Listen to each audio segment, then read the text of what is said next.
నమస్కారం. నేను క్రాంతి కుమార్ బందెల. ఈసారి మళ్ళీ మేము ముందుకు వచ్చినాము. మొన్న కూడా వచ్చి పోయినుండే. మా ప్రచారాన్ని ఇక్కడనే పుట్టినాం కాబట్టి ఇక్కడ నుండే మొదలు పెట్టాలని చెప్పేసి మొదటి రోజు ఈడికెంచే స్టార్ట్ చేసినాము. ఈరోజు ఇక్కడ నుండే ముగిద్దామని చెప్పేసి ఆలోచనతో ఈడికి వచ్చినాము. అయితే చాలామంది అడుగుతుర్రు అన్నమాట, ఎందుకు నిలబడుతురు అని. ఎక్కడనైనా సరే అడిగేటోడు లేకపోతే ఇక అది ప్రజాస్వామ్యం కాదు.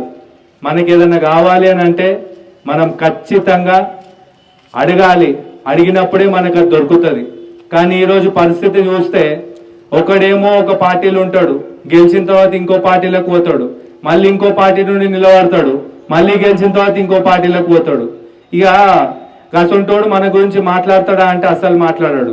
ఏమన్నా అంటే పైసలు ఇచ్చినా కదా ఇంకేం కావాలన్నట్టుగా మనతోని వ్యవహరిస్తారు. ఇంకో సైడ్ ఏమో మతం రాజ్యం వెళ్తుంది ఇవాళ రేపు. ఏమన్నా అంటే ఒకడేమో ఒక మతం పేరు చెప్తాడు, ఇంకోటి ఇంకో మతం పేరు చెప్తాడు. మనం అందరం ఇక మతం పేరు చెప్పని కొట్టుక చావాలని వాళ్ళు చూస్తూ ఉంటారు.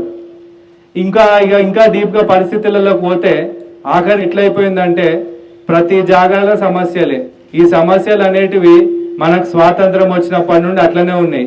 మరి ఈ బస్తీలు గిట్టే ఎట్లా డెవలప్ అయినాయి అంటే అది ఓన్లీ మన కష్టంతో కష్టపడ్డాము.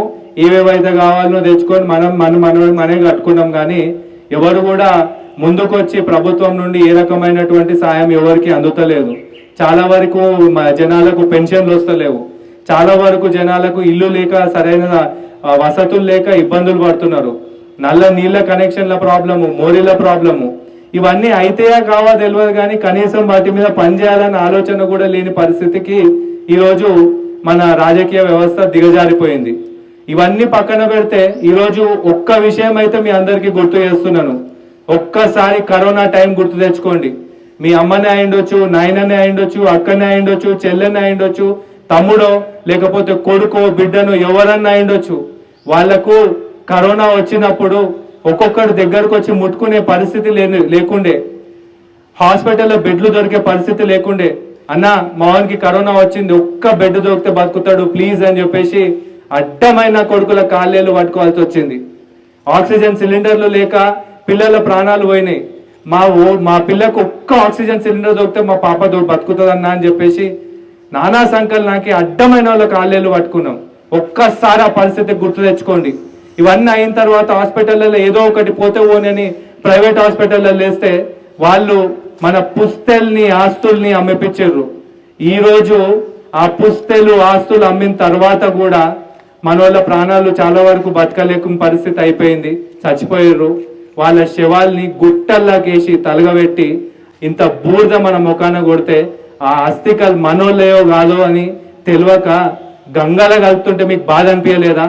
ఒక్కసారి ఆ పరిస్థితి గుర్తు తెచ్చుకోండి. ఈరోజు యువత రాజకీయాల్లోకి రావాలని ఎందుకు అంటున్నాం అంటే ఎప్పుడైనా కూడా ప్రజాస్వామ్యంలో అధికార పక్షం ఉంటే ప్రతిపక్షం కూడా ఉండాలి. ఈరోజు ప్రతిపక్షం లేని ప్రజాస్వామ్యం లాగా అయిపోయింది మన బతుకు.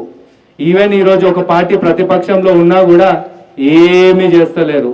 ఖాళీ వాళ్ళు మళ్ళీ గవర్నమెంట్ ఫామ్ చేయనీకనే తిప్పలు పడుతున్నారు. వీన్ని కొందామా వాన్ని కొందామా. కానీ ఒక్కసారి మన బ్రతుకులు చూస్తే ఇక్కడ అక్కడనే ఉన్నాయి.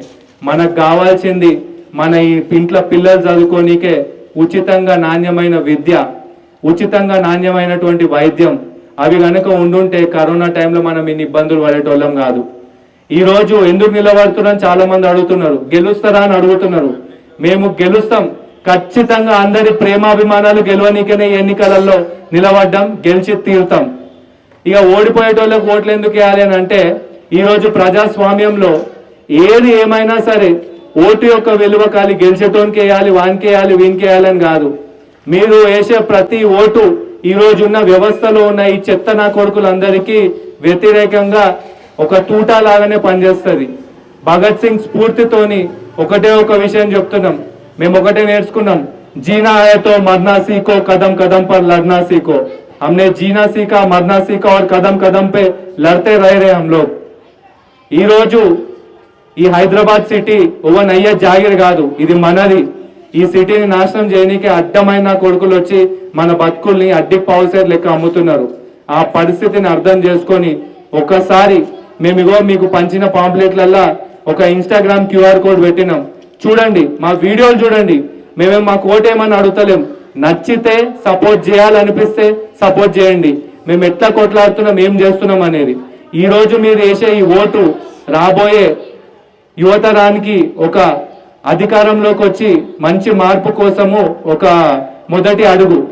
దయచేసి యువతను రాజకీయాల్లోకి ప్రోత్సహించే విధంగా మేము చేస్తున్నటువంటి ప్రయత్నం ఏదైతే ఉందో 2 జాగాల నుండి వేసినాం.